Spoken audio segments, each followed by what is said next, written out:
शारदीय नवरात्र उत्सवाची आजपासून सुरू झालेला आहे आणि विरार पूर्वेच्या जीवदानी मातेच्या डोंगरावरती 9 दिवस भाविक भक्तांनी मोठ्या प्रमाणामध्ये गर्दी केल्या जाते।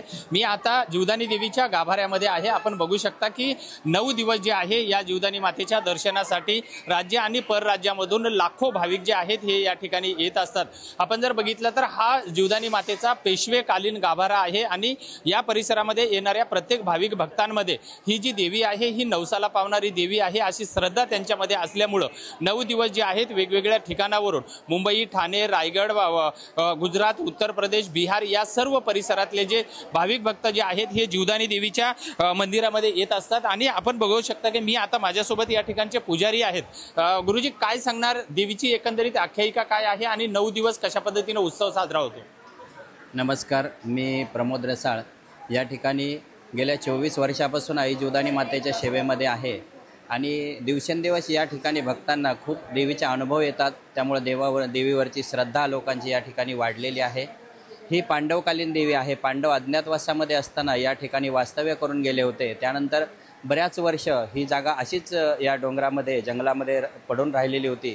त्यानंतर एका गुराख्याला गाय आणि वासरूच्या रूपामध्ये आईने दर्शन दिलं आणि एके दिवशी तो गुराखी ज्या दिवशी या गाईचा पाठलाग करत या डोंगरावरती आला त्यावेळी त्या गाईने इथे आल्यानंतर वरून खाली उडी मारली आणि तो एकदम अचानक बेशुद्ध झाला। आणि ज्यावेळी तो शुद्धीवर आला त्यावेळी त्यांनी गावातील लोकांना याविषयी सांगितलं।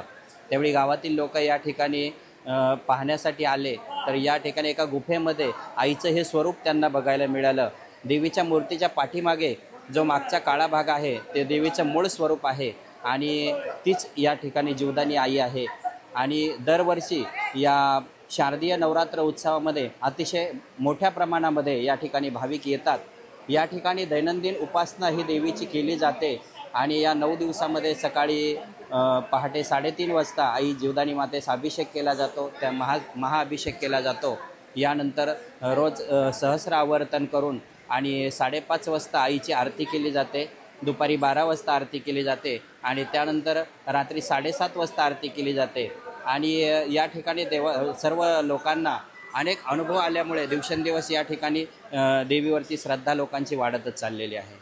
निश्चितच आपण बघितलेलं आहे की पांडवकालीन ही जीवदानी देवी असल्यामुळे या ठिकाणी भाविकांची श्रद्धा ही दिवसेंदिवस वाढत चाललेली आहे।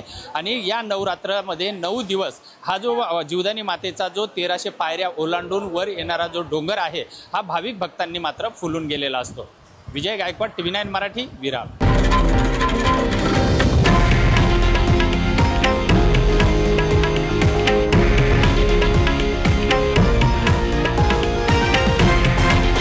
हे आहे देशातील नंबर 1 न्यूज नेटवर्क आणि आपण पाहत आहात TV9 मराठी, एकमेव।